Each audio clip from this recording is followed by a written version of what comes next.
السلام علیکم ورحمۃ اللہ وبرکاتہ۔ میں امید کرتی ہوں کہ انشاءاللہ سب صحت اور ایمان کی بہترین حالتوں میں ہوں گے۔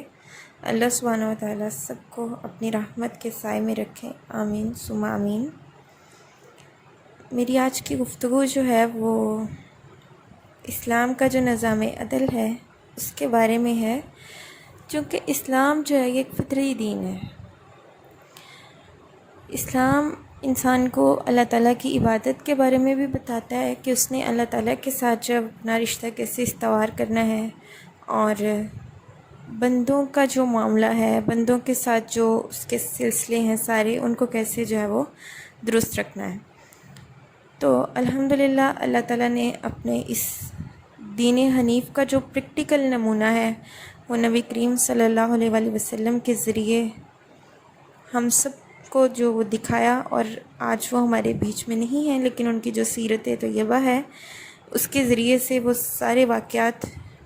جو انہوں نے کیے، جو کام، جو معاہدے، سب وہ الحمدللہ ہم تک اسی طرح پہنچے ہیں، اور ان میں بھی ہمیں ایک عدل کی اور ایک سٹیبلٹی کی جو بات ہے وہ نظر آتی ہے۔ الحمدللہ ہم میں سے بہت سارے لوگ ایسے ہیں جو اللہ تعالیٰ کے ساتھ اپنا تعلق ہے اس کو استوار کر لیتے ہیں۔ کسی نہ کسی حد تک ہم اپنا جو کنیکشن ہے وہ اپنے رب کے ساتھ بناتے ہیں، اور اس کو بہتر کرنے کی جو ہے وہ ہم کوشش بھی کرتے ہیں الحمدللہ۔ لیکن جہاں تک معاملہ ہے انسانوں کا، تو یہاں پر بہت بڑے بڑے جو علم رکھنے والے ہوتے ہیں وہ بھی تھوڑا کمزور پڑ جاتے ہیں، کیونکہ یہ ایک انتہائی جو ہے وہ نازک معاملہ ہے۔ تو سب سے پہلی بات یہ ہے کہ انسان کسی پر ظلم نہ کرے، چاہے وہ کوئی مسلم ہے یا غیر مسلم ہے۔ اور ظلم کا مطلب ہوتا ہے کسی کے حق میں کمی کرنا، یعنی کہ جتنا اس کا حق ہے اس کو وہ نہ دینا۔ فرض کریں اگر کوئی اپنے ماں باپ کی عزت نہیں کرتا یا ان کی خدمت نہیں کرتا تو وہ ظلم کرنے والا ہے، کیونکہ اس نے ماں باپ کو وہ حق نہیں دیا جو کہ ان کو ملنا چاہیے تھا۔ اب جب رسول اللہ صلی اللہ علیہ وسلم نے مدینہ منورہ کی طرف ہجرت کی تو آپ صلی اللہ علیہ وسلم وہاں پر بہت سارے جو فرائض ہیں وہ ایک وقت میں ادا کر رہے تھے۔ جسے آپ ہیڈ آف دا اسٹیٹ بھی تھے، مدینہ کی ریاست کے سربراہ بھی تھے، آپ ایک جرنیل بھی تھے، آپ یعنی کہ فوج کو کمانڈ کرنے والے تھے، اور آپ جو دوسرے قبائل ہیں ان کے ساتھ جس طرح سے ایک طرح امور داخلہ ان کا کام بھی آپ کرنے والے تھے۔ اب جب آپ مکہ سے مدینہ آئے تو رسول اللہ صلی اللہ علیہ وسلم نے مسلمانوں کے درمیان بھائی چارہ قائم کرایا، جس کو ہم جو ہے وہ اسلامی مساوات کے نام سے جانتے ہیں، اور انصار کو ایک مہاجر کا بھائی بنا دیا۔ تو جسے کہ ہم سب جانتے ہیں کہ مدینہ میں دو طرح کے لوگ تھے، ایک تو اوس اور خزرج کے قبائل تھے جن کو تاریخ میں انصار مدینہ کے نام سے یاد رکھا گیا، اور دوسرے تھے یہود مدینہ۔ تین طرح کے جو یہودی ٹرائب ہیں وہ مدینہ کے اندر آباد تھے۔ تو الحمدللہ آپ صلی اللہ علیہ وسلم کی فہم و فراست کا جو اندازہ ہے وہ بھی ہم یہاں سے کر سکتے ہیں کہ آپ نے کس طرح ان قبائل کے ساتھ جو ہے وہ معاہدات کیے، اور ان میں جو ضروری باتیں تھیں وہ یہی تھیں کہ کوئی کسی پر ظلم نہیں کرے گا، کوئی کسی کے رائٹ پر جو ہے وہ اٹیک نہیں کرے گا، جس کا جو بھی حق ہوگا وہ اس کو ادا کیا جائے گا، اور اگر مسلمانوں میں سے کوئی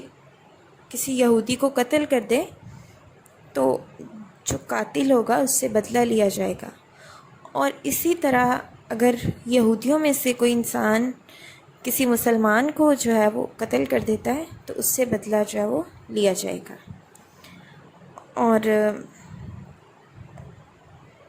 ایک شک یہ بھی تھی اس معاہدے کی کہ سب لوگ مفسد، ظالم اور باغی کے خلاف ایک ہو کر اٹھیں گے، چاہے وہ ان کی اپنی اولاد ہی کیوں نہ ہو۔ تو میں نے اس کو یہاں پر بطور خاص اس لیے مینشن کیا ہے کہ دیکھیں، یہ بہت بڑی بات ہوتی ہے۔ جو انسان ہمارا اپنا نہیں ہوتا، ہم اس کے خلاف ایکشن لینے کو مشکل نہیں سمجھتے، یا ہمیں مشکل نہیں ہوتی اس کو غلط کہنے میں یا اس کو یہ بتانے میں کہ یہ صحیح نہیں ہو رہا یا تم صحیح نہیں کر رہے۔ لیکن جو انسان ہمارا اپنا ہوتا ہے، اگر وہ غلط بھی کرتا ہے تو ہمیں بہت مشکل ہوتی ہے اس کو یہ بتانے میں کہ آپ صحیح نہیں کر رہے، یو آر رانگ۔ تو یہاں پر ایک انتہائی اہم جو پوائنٹ رکھا گیا وہ یہ تھا کہ مفسد، ظالم اور باغی کے خلاف، جسے میں نے آپ کو پہلے بتایا کہ ظالم وہی ہوتا ہے جو کسی کے حق میں کمی کرتا ہے، تو سب اس کے خلاف ایک ہو کر اٹھیں گے۔ اب یہ ساری باتیں یہاں پر ڈسکس کرنے کا مقصد صرف ایک ہی ہے۔ دیکھیں، پڑھنا اور ان ساری باتوں کو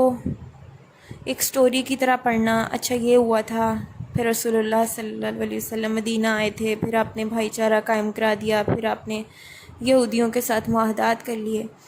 یہ سب بہت جو ہے وہ آسان باتیں ہیں اور یہ ہر کوئی کر سکتا ہے۔ لیکن میرا اور آپ کا کام یہ ہے کہ ہم اس پر عمل کریں۔ دیکھیں، العلم للعمل، علم جو ہے وہ عمل کے لیے ہوتا ہے۔ علم صرف پڑھنے کے لیے نہیں ہوتا کہ میں اور آپ پڑھ لیں یا میں اور آپ اس کو سن لیں تو دیٹس انف، نہیں، یہ بات نہیں ہے۔ علم جتنا بھی ہو ہمارے پاس، ہمیں اس پر عمل کرنا ہے۔ تو اس میں سب سے پہلی بات تو یہی ہے کہ میں اور آپ جہاں پر بھی ہم کھڑے ہیں، ہم اپنے اپنے دائرے کے اندر دیکھ لیں کہ میں تو کسی پر ظلم نہیں کر رہی یا میں تو کسی پر ظلم نہیں کر رہا۔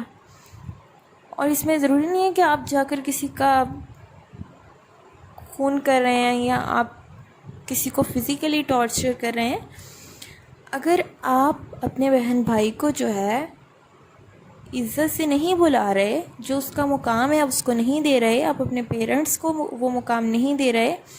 ایون دیٹس کہ آپ اپنے فرینڈ کو بھی اگر اس کا وہ مقام نہیں دیتے کہ جو عزت اور ایک احترام کا ہونا چاہیے، تو ہم ظالم ہیں۔ اور ظلم کا بدلہ اللہ تعالیٰ نے قرآن میں جہنم میں بتایا ہے، اس کے لیے آگ کا عذاب ہے۔ تو انشاءاللہ ہمیں اس سے خود بھی بچنا ہے، اور اس سے بھی بڑی بات کہ جس طرح سے آج پوری دنیا میں مسلمانوں پر ظلم ہو رہا ہے، اسرائیل میں، فلسطین میں